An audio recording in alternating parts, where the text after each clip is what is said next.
Hey guys, thanks for listening to the Spiritual Grind. We hope you enjoy it, and don't forget to follow, hit the little bell for your notifications when the podcast is posted, and like, follow, and share with your friends. We hope you enjoy it. Leave a comment if there's any topics that you want us to speak about. Like, follow, share. Thank you very much, Dr. Jenny.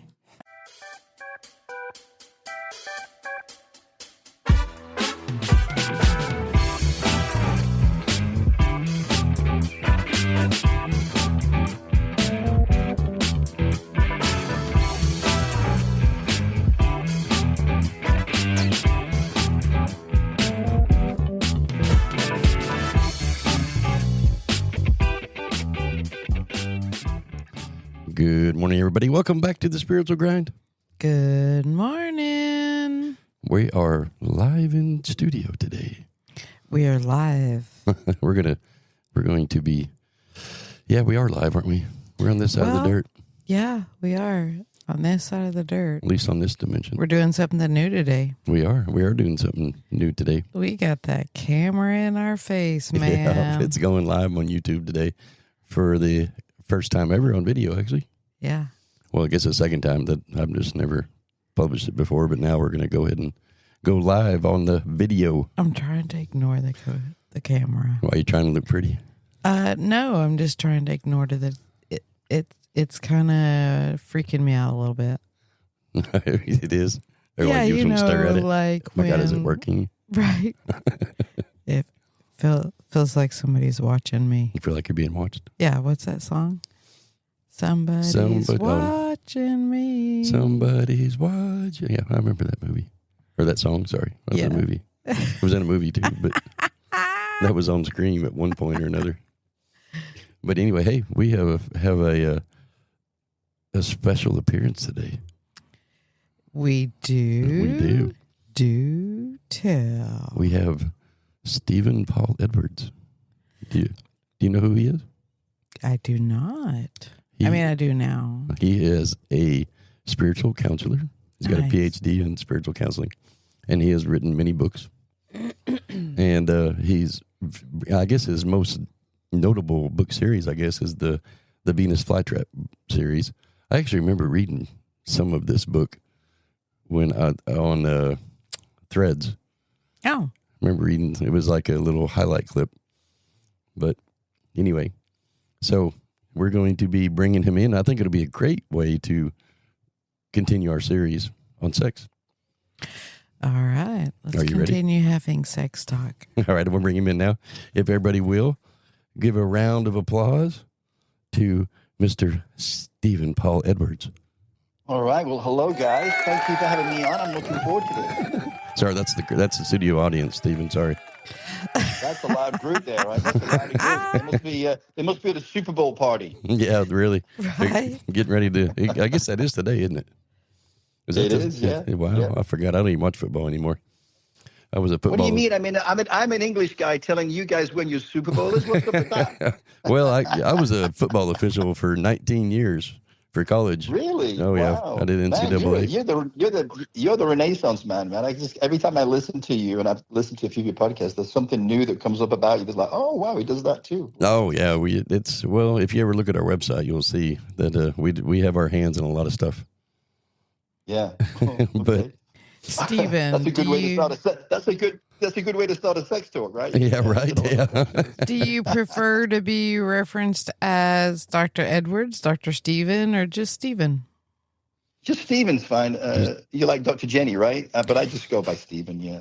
Yeah, that's just kind of what stuck. So it's kind of somebody catchy. along the way started calling me Dr. Jenny, and it just kind of stuck. So here we are. Has a better ring to it. It has a more informal ring to something that's had a formal stature put to it. So it's kind of a combination of two, which is good. For sure. I like it.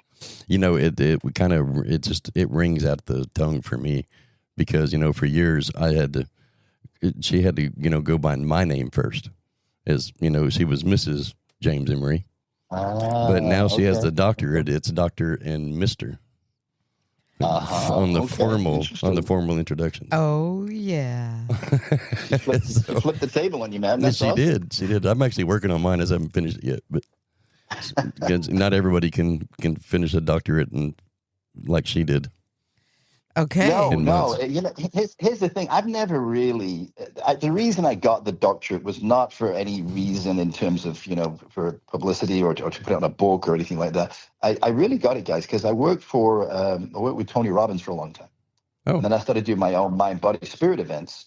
And at the end of the events, people would come up to me and ask me, well, could you, counsel for me? Could you be my coach? Could you? And of course, to do that, you got to be careful. You got to have licensure. And I wasn't going to spend 7 years learning how to be a psychologist, right? This is not on the table. Right. So I found out that you could actually have the ability, the legal right to counsel people through having a PhD in spiritual counseling. So that's what I did. It was a lot shorter time and gave me the ability to do it. So the only reason it started to come up now is because I'm promoting this book, and someone said, why did you put that on there? So I did. So anyway, thank you for asking, Dr. J. And I've thought about it since, actually, should I use it? But I haven't as yet, and probably now that I've started marketing this, I probably won't. See, now you threw something out there that I have to ask you. Mm-hmm. What did you do for Tony Robbins? I was a speaker. No, you're a speaker for him. Oh, and were you in his speaker group that went around and did all the speaking, live events? Oh, okay, nice. Yeah, it was an extraordinary experience. And then he introduced me. Now we're going back a ways, right? So this is, I started working with Tony back in 1994. So that's a while ago, right? So back then, and he started to introduce me to more spiritual teachers, right? So not that Tony is a spiritual, but like people like, some of your audience may not remember these guys, Deepak Chopra, Wayne Dyer, James Redfield, Neil Donald Walsh, and all those people were all big then. I still follow Deepak. Yeah. He's still relevant. Of course, Wayne Dyer passed away, but he's still very relevant. What an amazing human being. Spiritual being in a human body, right? I think even in this day and age, they still are very useful information, and I feel like a lot of people still check out their stuff. Oh, yeah. Oh, absolutely, for sure. But of course, what happens is with all these people, the younger people want people that are in their generation. So other people have kind of stepped up to the plate. But Deepak is still Deepak, right? People used to call me Deepak Edwards because I love this stuff, So he's absolutely, the work is amazing, and it will always stand the test of time because it's timeless. Very good. It really is. Tell us a little bit about your book, man.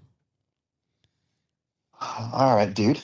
My book, I pick up on American words even to this day, because I'm from England originally. We don't say those things over there, so it just rings. Anyway, my book, yes, it's a memoir. It's a revealing, almost like a confession. As we've just been talking about, I have a background in spirituality, personal development, health, wellness, all that stuff.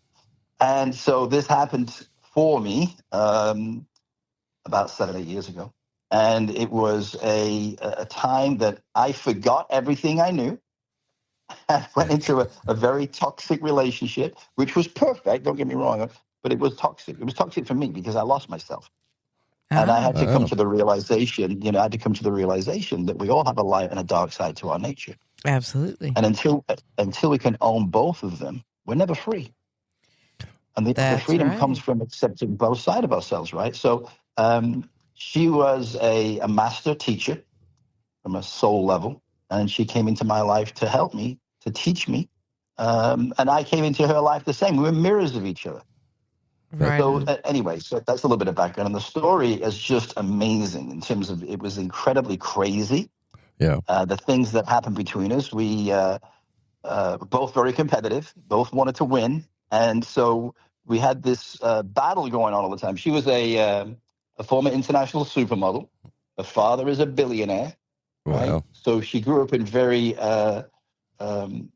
she's a spoiled brat. But anyway, she grew up in these circumstances. She went to finishing school, and she would say, oh, yeah, I am. She wouldn't even argue with that, right? So she expected to win everything, to get everything.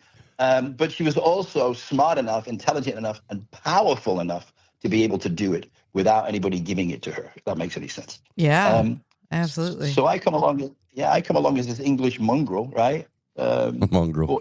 Born into a lower middle class home, and so she just completely bedazzled me, right? She became my obsession, right? Oh. Beautiful, smart, powerful. So the name of the book is The Venus Flytrap, Sex, Lies, and Repercussions. And if I may, just tell you a little bit about why it's called that, right?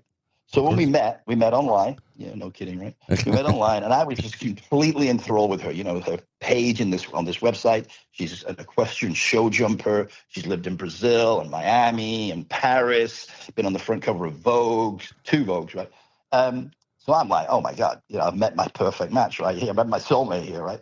So I started to try and get her interested in having a date, right? Which I'm hopeless at, right? I'm hopeless, and I every day of my life. You've been in sales, right, James? You know what that's like, right? Oh yeah, yeah. I remember. Yeah, me too. So we become really good at it because we get to know who people are. And I remember listening to you talking about no script is going to get you there, right? It's really your nature. It's your connection with people and your love to meet people. Yeah. That makes you successful.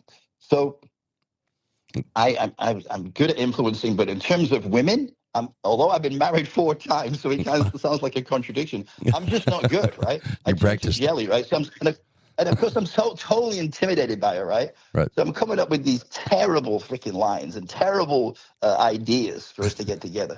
And she's just kicking my ass, right? She's listening. I'm not interested in this guy. He's a loser, right? So anyway, something happened in one of her pictures. She's in a museum.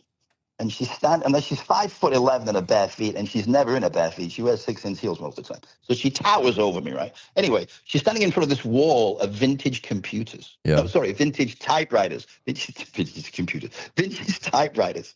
And she's reaching up to type on to the typewriters above her head to give to show you how high it is, right? Right. So finally, after she'd made it, she'd agreed to have a date with me for coffee, right? And then she canceled the next day, right? Yeah. Something I gotta tie her down somehow, right? So I made a joke. I said, "Hey, listen, I'm looking for an assistant. Oh. I need a high-handed typist. Do you know anybody? Right? High-handed typist, right? Yeah, I get it. Yeah. So she laughed at that. Yeah, right. So she came back and she goes, me. Oh. And I said, a little eager, aren't we? Right. So this is where the banter all started, right? Anyway. So the next day, I'm thinking I got to tie this date down, right? I can't have her, cancel on me again. Guys, I went to an extreme I've never gone before for this date. I'm thinking I'm going to impress her. And I mean, she's from wealth. I got to figure out how I'm going to impress this chick, right? Yeah, billionaire family. Yeah, right. What am I going to do? So at one point, I'm thinking I'm going to tell her, not directly, but I'm going to let her know I'm buying her flowers, right? I mean, you can't cancel with the guy who's going to buy you flowers, right? Right. So I'm texting her. We're texting backwards and forwards, and I said in the text, "What's your favorite flower?" She texted back, "Bird of paradise." Oh. So as you can already tell, I like to joke around, right? So I texted her back and went, "Nah, mine too." and then I go, "It's a bit expensive though. So what's your second favorite?" Yeah, from the billionaire family. That's probably not a good idea. Right. So she texted back. I kid you not, guys. Instantly, Venus flytrap. Oh, yeah. So the second most expensive flower in the world. So here you go, look. So here you go. So on the one hand, what she's doing is telling me who she was. On the one hand, she's this beautiful flower. Yeah. Absolutely. And on the other side, there's the Venus flytrap. Yeah. And I know you guys know this, and I knew it too, because I had that, the feeling, the intuition came up. Whoa, be careful here, right? Pump the brakes here. Pump the brakes. I'm going to eat you for lunch. Exactly, right? And have fun doing it. Exactly. That's exactly right. You hit it the nail on the head, right? So she is the Venus flytrap, and I was the fly. Yeah. And she was constantly trying to devour me, and I was constantly trying to not let her devour me. Right. You were just holding the flower petals open. Nice. Okay, now we're getting into it. So anyway, so that was the story, man. And it's like, and so she began by trying to devour me, trying to actually get everything I owned, right? No. And she had been very wealthy, but from a wealthy family. But from the time she was 16, she ran away from home, and she'd been taking care of herself. So and she had a modeling career, but she blew it because of drugs. She got addicted to drugs, and so the job started to dry up. And then she had to learn how to live the streets, right? Oh, yeah. And she was very street smart, right? and she had to learn the law and how to manipulate the law. Right. So there's a lot of stories to this, but at one point I'm in a situation where I find out she's an alcoholic, right? Oh. And Well, I'd been married to an alcoholic before, right? those are no fun. And so what I should have done when I found out is, as my friend said, listen, have a good time with her this weekend, take her home on Sunday, and then you're done. Right. But that's not what I wanted to hear, right? What I wanted to hear was, we got to fix this and we got to be together, right? Right. So I did a stupid thing. I confronted her about it. Did you know there was a bottle of Captain Morgan's rum in the cabinet under the guest sink? Do you know anything about it? And what is she going to say? No. Why are you asking me? You know what I mean? That whole thing. Are you accusing me of drinking? Well, I just brought it up, right? But obviously she knew where I was going with it, and she wanted to shut it down right away. Anyway, long story longer, she goes into a fit, right? And she's calling her mom and all this kind of acting out. And I knew that she could well want to draw me into getting physical, so she could call the police and have me arrested. Yeah. That's as far as I got with it, right? Right. So there was no way I was going to be drawn into an argument, right? And all kinds of funny things happen. She's going crazy. I make myself some breakfast. That ends up in my lap because she just takes the plates and throw it into my lap, right? She would do anything, right? Right. So I'm with my friend, and so we go out and work out to let her calm down. Hopefully that was the idea. Well, we come back and we can't find her. Oh. So then she'd given me her father's phone number. I'd never met him, right? We'd only been dating like a couple of weeks. Yeah. But I decided to call her father. So I call him and I say, you don't know me. I tell him who I am, right? I'm dating your daughter. And he's like, okay, so what? So anyway, so then I said, he's heard this call before, obviously. He says, what do you want me to do about it? Yeah, you're right. That's right, James. This is not the first time, right? You're right. Exactly. And you want me to do great. Oh, so you're the Sue of the week. You want me to do what about it? She's your problem now. Right. Exactly, right? You guys could have written the book. Anyway, so he goes, I go, did you know that she's an alcoholic? And then it's just silence. And he goes, oh, yeah, I know. Yep. Right? Has been for years. Like you said, right? It's kind of duh. I bailed her out of 11 countries, whatever. So he says, I've spent hundreds of thousands. Yeah. I've spent hundreds of thousands of dollars on rehabs for her. She just checks in and she just walks out 3 days later, right? So I go. Did he at that point hand you a diaper bag and say, "It's your turn, brother"? But here's the thing: you guys have no idea where this goes, right? So listen up. You haven't got the whole story yet. So then he goes, okay. So then he goes, is she in your house? Oh. I didn't say, well, I can't find her. But I just said, yeah. He said, get her out and don't ever let her back in again. He said, don't let her back out. He said, if you let her back in your house, you're a fool. Yeah. And this is the father. I'm like, I love how you said, I didn't tell him that she's lost in my house like some pet lizard. Right. Well, yeah, my pet is gotten out of her cage and she's loose in the house somewhere, but we won't go there. So then what happens is he says to me, and this is, later on down the road, he tells me, and she actually told me too, he put her in an asylum when she was 16. Oh. So he's a genius, but is emotionally completely void of emotion, right? Yeah. So it's all very practical. She's acting crazy, put her in an asylum. Yeah. Which obviously traumatized her. And so she didn't really hate her father, but she said she did, but really she loved him, but she didn't know how to get him to love her the way she wanted to be loved. And she thought the only way her father was going to love her, because he'd made so much money, is that she was financially successful. Right. So she made sure that she didn't rely on him for money and wanted to prove to him she could take care of herself. Anyway, that's a lot of background. So anyway, at this point though, I decide, when he says this to me, he goes, get her out of the house, right?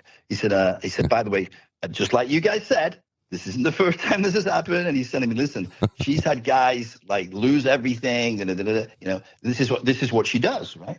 So I'm like, holy crap. Now then you would think I would just be like, that's it, right? So I call her, right? And she picks up the phone. I had no idea where she is at this point, right? And I say, listen, almost like the game's up, right? I know what's going on. I tell her, I just spoke with you. Right. So I just said, I just spoke to your father. Oh my God. It went up 2,000 degrees, right? She completely lost it, right? What gives you the fucking right to call my father, right? He's a liar. He's done this and he's done that. And she starts to throw doubt into the story. Oh. Anyway, just a little bit more to go. I'm just, giving you the Reader's Digest right here. The next thing, I'm thinking, my God, what's going to happen here, right? So, and I said to my friend, maybe I should call the police.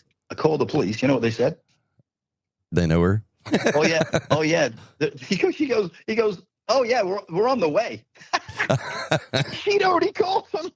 They say the same thing the father says. She's your problem now. Yep. So then she goes. So then when the police arrive, she runs out. She's in the garage, in the back of one of my cars, right? Yeah. So she runs out the garage and she wants to take control of the narrative, right? So by the time I'm just sitting inside the house with my friend until I know they're going to come, right? So when they come to the house, they're already lit up, right? Because she's been spilling yarns and telling lies and stories, and of course. And on the book cover it tells you that I'm living in a mansion at this point, right? And I got a sex room that's bigger than a house, right? And so she's telling them that me and my friend Jerry, this is a big part of the book, tried to rape her in the sex room. Oh wow. Yep. And then listen, this is really funny. Then she tells them that we're gay. Oh, right? but you tried to rape her. How does that add up, right? How does that add up? Right. So they come in the house and they tell me all this. I said, okay, well, first of all, none of that's true. Second of all, explain this to me. We're gay and we try to rape her. How's that work? And then one of them goes, well, yeah, I thought that was strange too. Oh, okay. You don't have two rocket scientists here, right? So anyway, long story longer. And I didn't know this. My friend Jerry had recorded her when she was having these crazy, going mad. Yeah. I didn't know. And so he said to the sheriffs, look, I recorded it. Can I play? And one of them goes, well, did you ask permission? He goes, no. He goes, well, it's not admissible then. Right. And so Jerry goes, well, it might not be admissible in court, but would you at least listen to it? Because if you listen to it, right now we're in danger of going to jail, right? Right. There's a lot on the line here. So if you listen to it, I think you're going to realize what she's telling you isn't true. Oh yeah. Well, it's character testimony for sure. So they listen to it and they go, holy shit, right? Right. And so then they decide they're not going to arrest me. But what they tell me then is, now listen, I don't know if you know this or not, but if we had arrested you and we'd taken you away, she could have got a restraining order and she's a guest in your house. You can't get her out. Yeah. You'd have had to evict her, right? Right. And especially in Florida. That would take about 6 months, right? Yep. Meanwhile, she's got everything. You can't come anywhere near this house, and she's got everything. Yep. I was like, holy. That would have been bad. Oh my God. It would have been really bad. So she had me. I was in the jaws of the flytrap. Absolutely. She's licking her fingers like she just ate a bucket of chicken from KFC. Yeah. And I can't tell you how many times that happened. Oh, yeah, I can imagine. Wow. Went on. You're a slow learner. Well, not really. I quickly learned how to make sure I didn't get eaten, because 99.99% of guys got eaten. Right? Oh, yeah. But I was smart enough to get out of it. So anyway, but here's the bottom line. We were both very smart. I'm smart, right? She's smart. So it was a battle. It was a constant battle of wills. In the end, she wanted to marry me. Oh. Now, for a long time, she believed she was unlovable, you see. That was where it was all coming from. Yeah. Because if your father doesn't love you, he's going to love you, right? Right. No, yeah, totally. Then, because she's so beautiful, men are around her like flies, right? Yep. But she didn't realize, as you know, we have these patterns, she didn't realize she was pushing them away. And so she was fulfilling her belief that no one loved her and they only wanted her for sex. Yeah, that's where I was about to so go all she with this wanted to do question. was destroy men, right? That was And so that's what I was. In the end, that's what I was about to say. Did you teach her? Did you teach her this and she learned, or did you? No. I didn't really teach her. I just loved her. Oh, okay. Throughout it all, and in the end, she's going, "This guy's not going away," right? I think eventually, I think what happened is covertly, you were teaching her. And I don't know that you even realize that you were. You're teaching her how to be loved. She doesn't know. Just by your behavior. Yeah, I mean, to be honest, I knew a lot of stuff and I was trying to help her. Right. But we were actually inadvertently, and you're right, Dr. Jenny, we were unconsciously teaching each other. Right? Yeah. Yeah. There's a lot of things that I had to reflect back on later to get the lesson, right? As I was going through it wasn't quite so easy to look at it that way. But anyway, so I managed to escape there and a number of times. But in the managed end, to escape. But in the end, she realized he does love me, right? Yeah. And then she went from trying to take me down to wanting to marry me, right? Oh yeah. Yeah. And then, but I knew, and you can relate to this, James, I couldn't marry her. There was no way, because if I'd have married her, game over. Oh yeah. That would have been not a good thing. Now she has to fly. Now she'd be like, well, that's one dad, I got him, I'm going to go to another one, right? That's just the way her psychology is. Totally. We have. So the question is, go ahead. Throughout the years, we've worked with many couples, marriage counselors, and you'd be surprised. This scenario at different levels happens a lot, which would be that's a great thing for your book, because everybody out there goes through this at some level. Yeah, and I've done that. I've done the same thing in counseling that I've done, right? But you guys know that it's true. This is also true. You can't counsel yourself, right? Yeah. We all need to have someone that can look at our lives for us, because we can't see ourselves. And in that situation, I was addicted to her. Yeah. She was like heroin to me. So I am going to agree to disagree. As you hear our podcast, you know I do that often. Because we can actually counsel ourselves. It's just a skill that we have to hone in on. Well, but we'll agree to disagree on that one. We'll agree to disagree. But here's the thing. Here's what I'll agree with you on that to an extent. Yeah. You can see yourself to some extent, and you can work on those things and realize them, just as you can recognize a pattern, which I did at the end of this whole thing, right? Right. But in terms of really getting down deep to the trauma of your childhood and the things that happened, many of those things are so deep down, you're not even aware of them anymore. So I think to have someone really get that deep, you can't do that yourself. If you could, you would do it earlier and you wouldn't go through the trauma, right? So, and we're meant to go through that trauma because we're meant to use that trauma in our lives for good, right? Yeah. And to heal it. So it's what we're here for. So what we'll do then is we'll have another podcast. We'll invite you back on, and you and I can talk through that. That would be very great. Beautiful. Let's see how that works. I just told myself.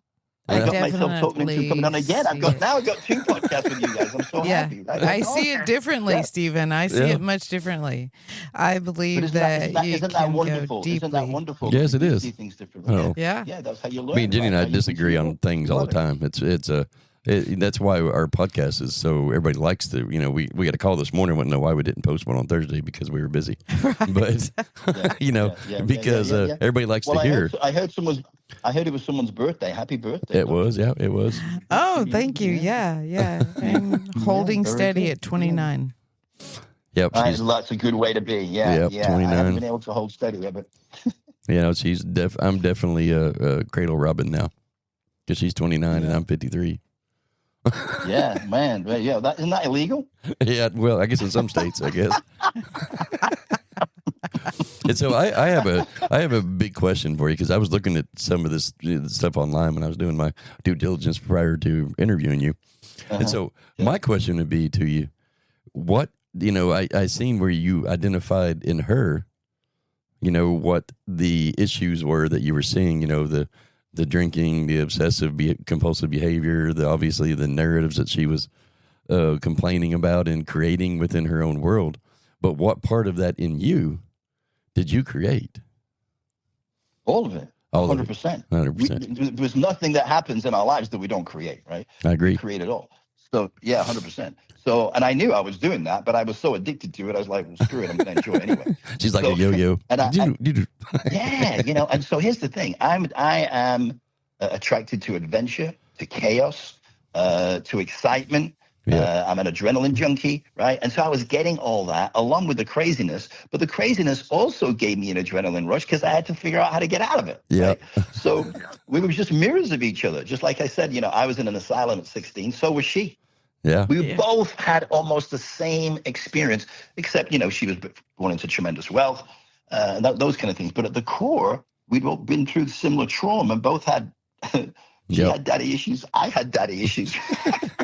And she wanted you to be her daddy. She wanted me to be her daddy. Yeah. As long as she didn't want you to call her daddy, then we're good. Right. Or her call him. Him call her daddy. Whatever. Yeah. I never asked her. She probably would have said, yeah, I don't know. Anyway, never asked her directly. And then the other thing is, and you just bring that up right now, we were both addicted to sex with each other. Well, she was addicted to sex, period, right? But I was addicted to having sex with her. We were into the same things. Well, I would say she was into everything, right? But we also enjoyed the same things. And she knew that there was a sex room in my house before I showed it to her. She knew. Did you? She just knew. So did you marry her? No. No, that's what he said. He knew he couldn't. Yeah. Because the game would be over. Yeah, right. Yeah. The cat and mouse. I caught the catch, and so then there's no motivation. Really. Yeah, and she would have lost her motivation behind it all. Yeah. Yeah. It would have changed completely. So here's what's interesting, right? Here's what's interesting, because you go, okay, well, you didn't marry her, well, and you're not together, so what happened, right? So I'm just going to tell anybody that's listening, this is a spoiler alert. So if you don't want to know what happened in the end, don't listen to this. But here's what happened.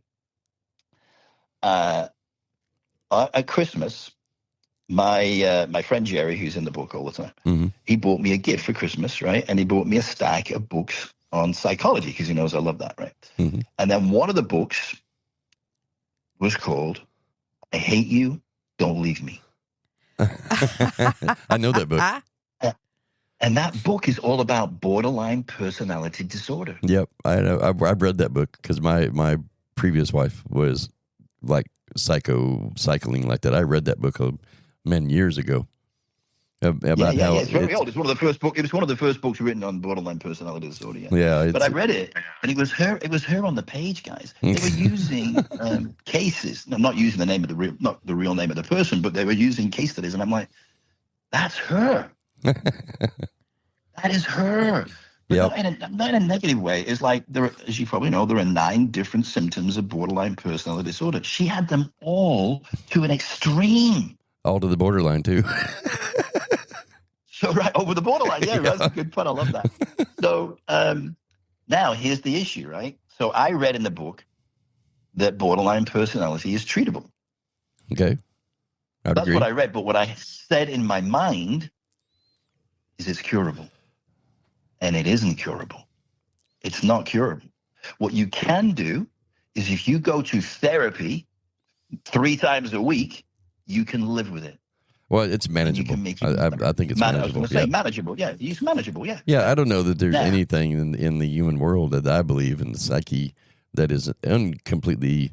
Well, I'd say you may not ever cure certain things, but there are things that are very easily managed, and I think it's easy. But she would never want to manage it.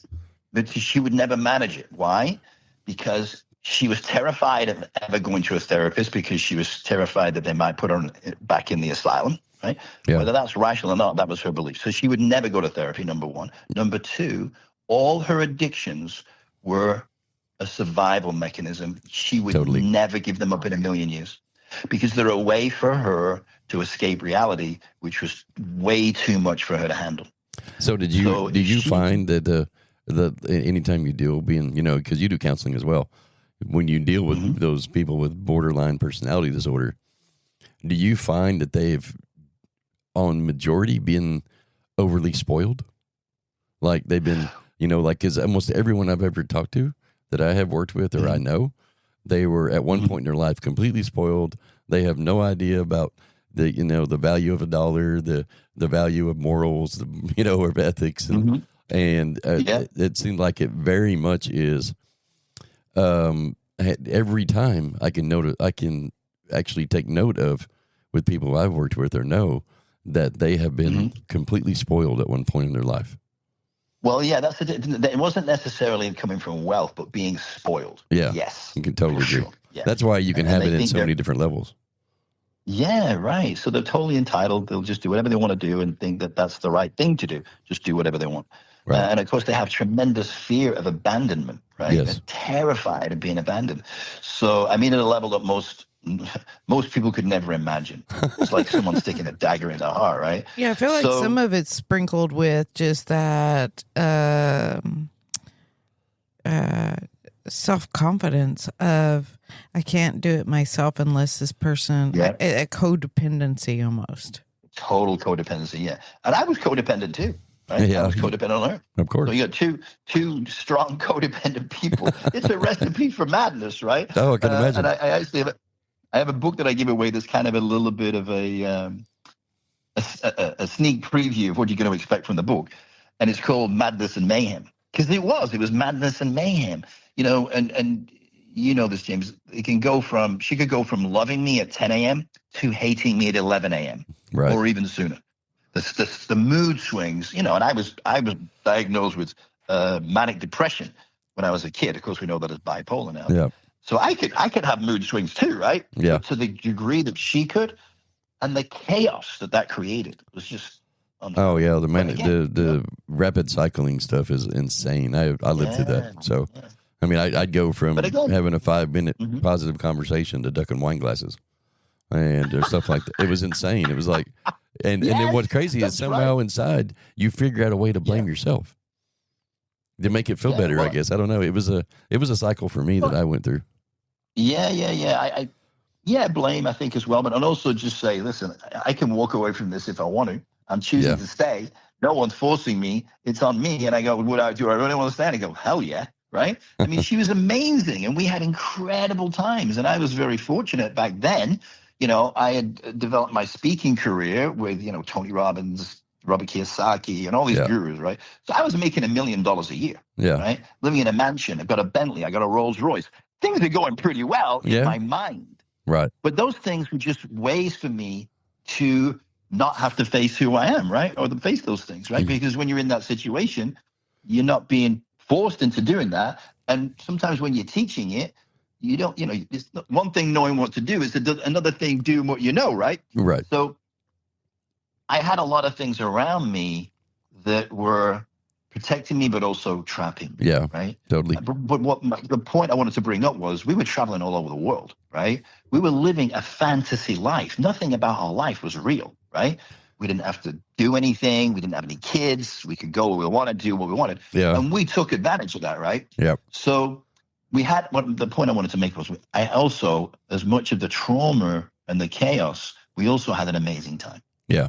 So in the end, guys, it wasn't that I wanted to break up with her. Right. What happened is I had to come to a realization this was toxic. And I was losing my mind. Yeah. I'm not kidding. I mean, I was literally going insane. Yeah. And I had to come to the realization, as my counselor said to me, Steve, you got to realize something. If she is not going to do the work, you have to let her go, because you're already losing yourself and you'll be completely lost and there'll be no bringing you back. Totally. Right? So you've got to make a decision. Is this what you want for the rest of your life? And you're a sinking ship right now. Your business isn't doing well. Your health isn't doing well because you neglected all these things to be there. You got obsessed with it. Yeah, exactly, right? So I knew that if I did not want to let it go. It was the hardest thing I've ever done in my life. And since I... Go ahead. I was just going to say, and since then, not only did I have to let her go, I had to make sure I cut any tie with her. Yeah. Any conceivable way she could contact me or I could contact her, because I knew and still know to this day, if she walked in the room, we're just going to start all over again. Yeah. Right? It's an addiction, like man. Growing, right? It's like putting a crack rock in front of a crackhead. Yeah, right? And that's like a heroin addict, Oh, yeah. They know if they shoot up one more time, they're going to go back to where it was. Yep, going to go back. Yeah, totally. And so, I think the crazy part about all of this, that I think that is, it kind of melds with some of the podcasts that we have put out recently. And one of those things is identifying within you what causes you to do the things that you're doing. And that's the whole point, right? That's right. Yeah, totally. And I think in this scenario, she went from not feeling like she could be loved to being loved for the first time and doesn't know how to understand it, or how to create a feeling within her that is actually receptive. Yeah, and so again, we were mirrors. I didn't think anybody could love me. Yep. I didn't think anybody could ever love me, right? Yep. Based on my childhood relationship with my parents, because I never believed they loved me. Right. Totally. So I felt just like she did, unlovable, right? Yep. And so do you find that story, I don't think my parents loved me, Do you find that that was a self-created story, or did you have conversation with them on that directly and find validation in that story at all? It's just a story. Everything is just a story. We tell ourselves the story, because later on in life, I got validation that they did.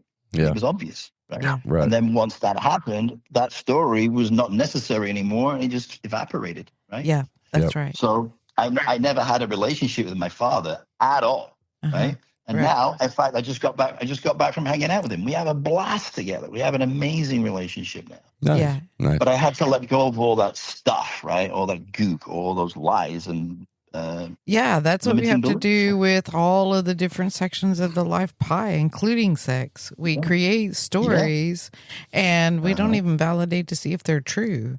And 9 times That's out right. of 10, those stories that we've created are just outright monkey mind lies. But then we completely mold an entire lifestyle around it and Based around lies. run with it. Yep. I That remember to hearing me a is story. the true healing part of getting down to the bottom of self-healing. Yep. Is being able to become self-aware and identify what those stories are and realize that asking questions, okay, is this a true story or is this a lie? And do whatever you got to do to validate one of those two answers. And so what will happen then is when you go and you validate, okay, you know what? This one's true. I've got actual evidence. I've talked to the person. The person says, yeah, you're hideous. I don't like you. I don't love you. Then you can say, okay, in this column, this statement, this person does not love me. That's a true statement. Now I can decide from there, do I go into self-loathing because one person hates me or does not love me? Or do I come out of that educated and how do I want to mold my identity based on that?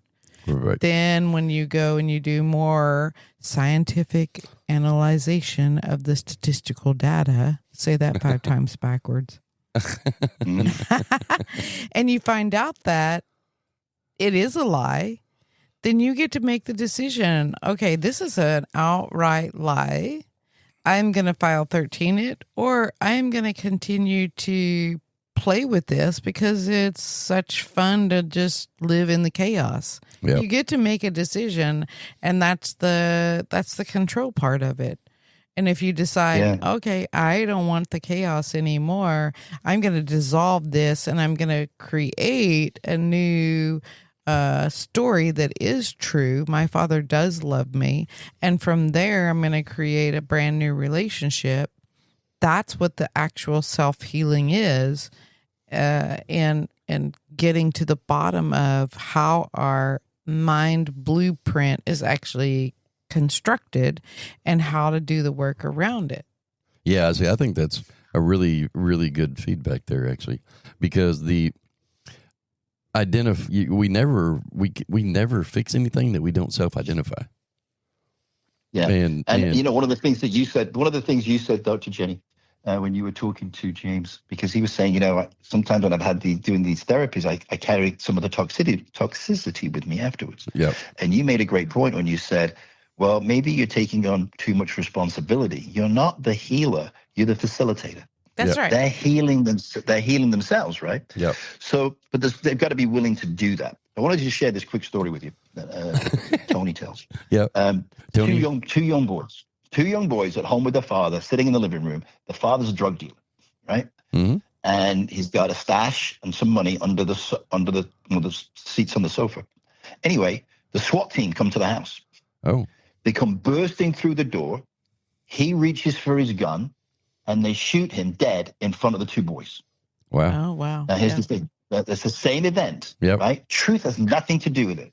It's what we believe, and that determines everything. Yep. Nothing has any meaning except the meaning we give it. That's right. One of the absolutely boys right. decided to make that mean. The police are bad. They were out to kill my father. I'm going to be a better drug dealer than my father was. Right. Yep. The other boy said, I will never have anything to do with drugs or law enforcement in my life. Yep. Yeah. Two completely different destinies, right? So the first brother was in and out of jail all the time. Yep. The other brother had a balanced life, kids, great life. So, and it's, another example would be, these people who become, what's the word? Suicide bombers, right? Yep. They believe so wholeheartedly they're going to go to heaven and be with 100 virgins, which to me would be a headache you'd never want to have. Right. But anyway, they believe that so hardly that they'll fly a plane into a freaking building. You know what I mean? So it's very, Yes. I believe, and I'm really excited about the second podcast, how you're going to convince me of this differently. Sometimes there are people that are not meant to be healed. And the reason I'm saying that is because I know she was not meant to be healed, right? Yep. This is definitely going to be a second podcast, I can already tell. Because I know it was her destiny to do what she was doing. Yeah. It was the right thing for her to do as a soul that come into this life to do that work. Yeah. Yeah. And you're right. I mean, there are some people that have a contractual obligation to experience a theme. Yeah. And they will experience that theme one way or another. And that is their entire mission, basically, is to have that theme. And it won't go away because that's what they wanted to experience. And all facets of holding on to that theme. And so, there are some people that don't get the cure. They don't get, don't let themselves change and morph into a different identity along the way. They maintain that same storyline, that same identity, because they wanted to experience it from all different angles. When you look at things from a 360-degree standpoint, absolutely, that's what they wanted. They wanted to be part of the all that is on this theme, in the theme park of the world. Okay, you said that far more beautifully than I did. So thank you for that. I'm going to listen to that part of the recording and going to write it down and learn it. But the other thing is that I came to the realization of, and I'm very interested in your thoughts on this too, Dr. Jenny, and of course yours too, James. But she tends to. She's smarter than I am. I'm just kidding. It's just because I eat Smarties all the time. Yeah, she eats Smarties. So what I realized was, and I'd be interested to hear what you have to say. Sometimes people, including myself, when I'm going through this process, I was meant to go through that. And sometimes we see a friend or a family member going through something and we know it's maybe bad for them or it's toxic and we try to stop them. Nothing wrong with that. But sometimes if we do that, we can prevent them going through an experience they need to go through. That's actually going to be for the greater good in the end. And so people were telling me when I was going through this with Tamaz, man, you got to, way in the beginning, man, she just almost stole your home. What do you mean you're seeing her again? You know what I mean? So, but there's a beautiful thing that you can't tell somebody. Well, there's justified in money. Yeah. So my point was, I needed to go through that experience. Yeah. The whole thing from beginning to end. Absolutely. And I am blessed. I'm blessed that I did. And I'm so grateful to her. I mean, I love her. I mean, if like I said, if she walked in the room, it'd be we'd just start all over again. I can't do that any more than I could, take heroin again. Well, so, but I'm glad that I went through that experience, guys, because like you said, I had to look at my stuff. Yeah. Yeah. Absolutely. You know what I mean? I had to see who I am. Yeah. So, and I wrote this book. I wanted to write it for a while. So this is interesting. We create a story why we don't do something that in our heart we know we need to do, right?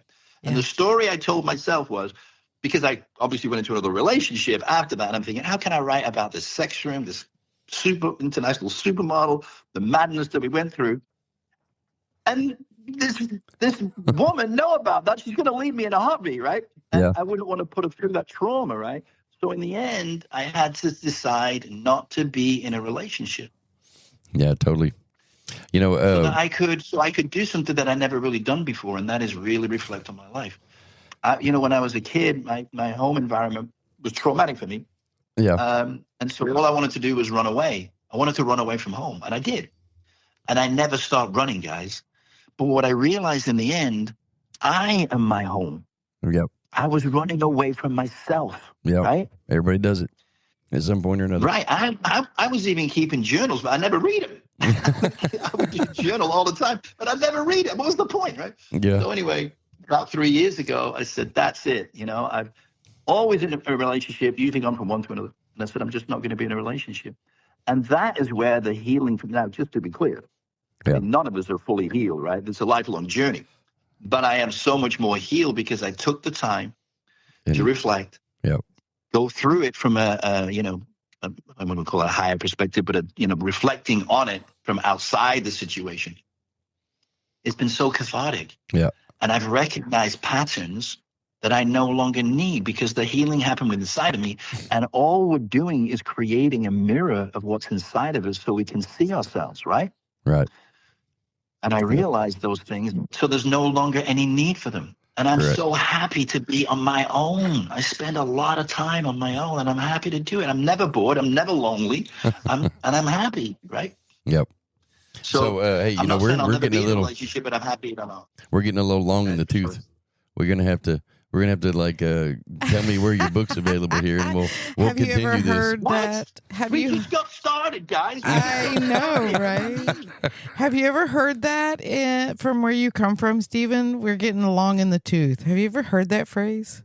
Well, I have, but not necessarily related to a podcast.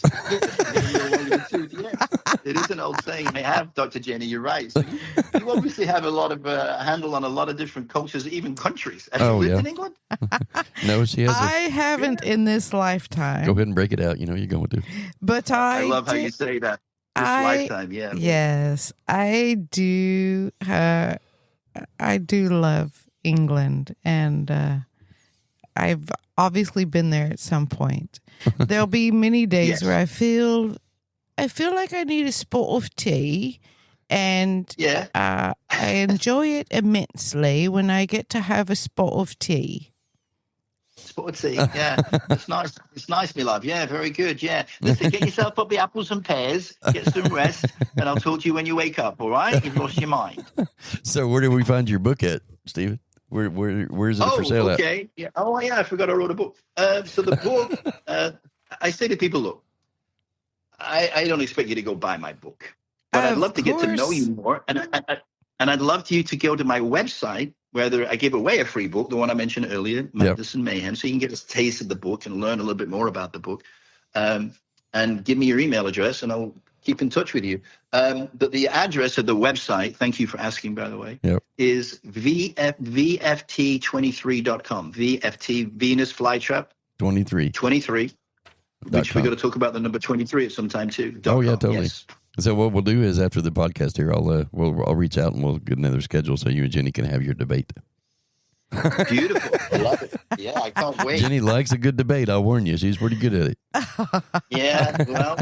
I'm not bad either, so we'll see. But here's what I know. In the end, we're going to still be very good friends. Oh, yeah, totally. We're going to maybe agree to disagree or whatever it is, right? Oh, that's part of life.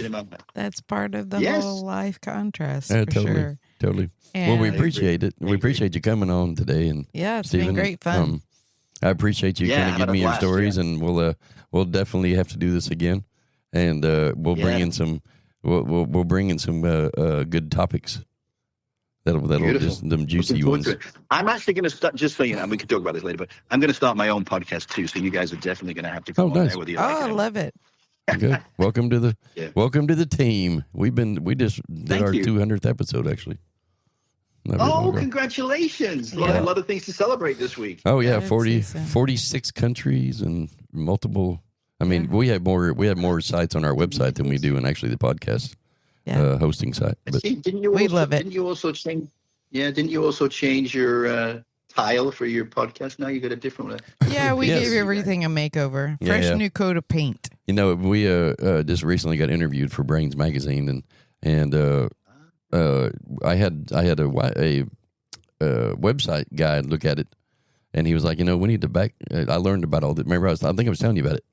About you have to backside them, where you other you were telling me that yesterday. Yes. And so we had to kind of bring it up to date so we could backside it all. But anyway, it was time to freshen everything up. Anyways, we had been We're 3 years into it, so it's nice to just change it up. Yeah. It's kind of like a house. It's It's nice to give a it really great picture.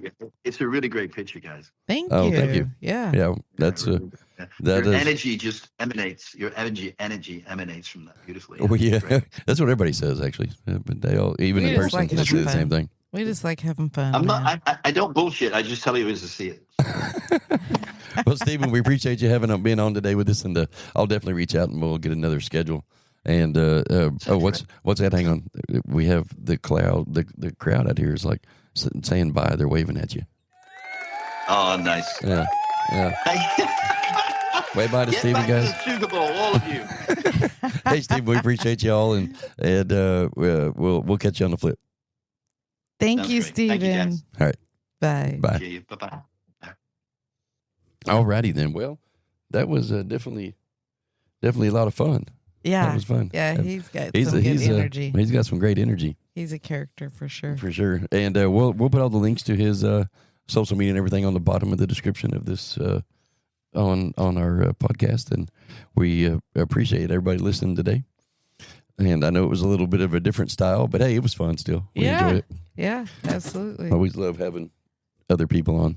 Absolutely. Hey guys, don't forget to like, follow, and share. Check out our website, www.themerccenters.org. And you can check out the app website at www.lucidiumworld.com. Yep. And our guest speakers, Dr. Stephen Edwards. Dr. Stephen Edwards. And the Venus Flytrap. Yep. It's Check the book out. Yeah, check him out. It's actually VFT23.com. Sounds like a book full of Yeah, he's got many. He's written many books.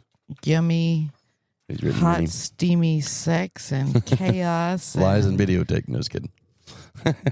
Lots of good, yummy stuff to keep you interested. All right, guys. Hey, we appreciate you all tuning in, and we hope you have an awesome day. Love ya.